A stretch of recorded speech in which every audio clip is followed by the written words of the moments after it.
खैरियत तो है ना? सुना है कोई अहम बात करना चाहते हो, कोई मसला है क्या? आए बाबा बैठे।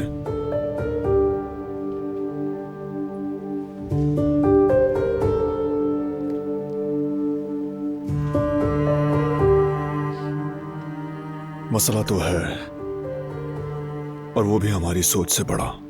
जो हम जानते हैं उससे ज्यादा और क्या हो सकता है भाई? आपस में बातें करने के बजाय बेहतर है कि जो कहना है साफ साफ कहो। बाबा,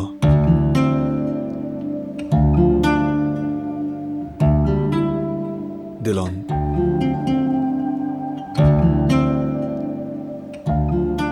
दिलान दरअसल दमीर खानदान की बेटी नहीं है।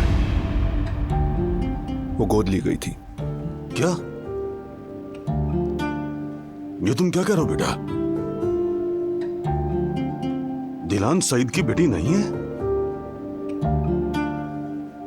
ये सही कह रहे हैं बाबा। ये कैसे हो सकता है? उन लोगों ने जानबूझकर। जी बाबा, दिलान को बदले की भेंट चढ़ाया गया जिससे उसका कोई ताल्लुक नहीं था। ये तो सरासर जुल्म है। कैसे लोग हैं ये? एक मासूम इंसान के साथ ऐसा सलूक? जो कुछ हमने किया, जुल्म, नाइंसाफियां, अब वो सोच रहा हूं तो मुझे बहुत शर्मिंदगी महसूस हो रही है। एक और बात है, कल दिलान के असल वालिद के बारे में मालूम हुआ। कौन? हिकमत इल्मास। दिलान हिकमत इल्मास की बेटी है। ये तो वही आदमी है ना जिसने सईद का जुर्म अपने सर ले लिया था, अगर मैं गलत नहीं हूं। हाँ, सईद से जबरदस्ती उकलवाया। मुझे इतना गुस्सा आया कि पिस्तौल तानी उस पर। बेहिस। नहीं, हरगिज नहीं। ऐसा नहीं करना चाहिए था। हमें इस वक्त बहुत होश से काम लेना होगा।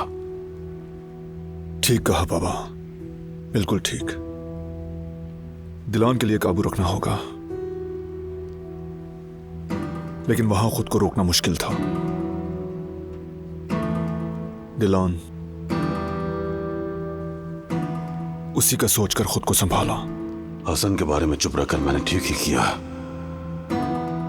अगर बारान को पता चल गया कि इसकी मां का कातिल हसन है तो ये इसका खून कर देगा। फिर कोई भी हसन को इससे नहीं बचा सकेगा।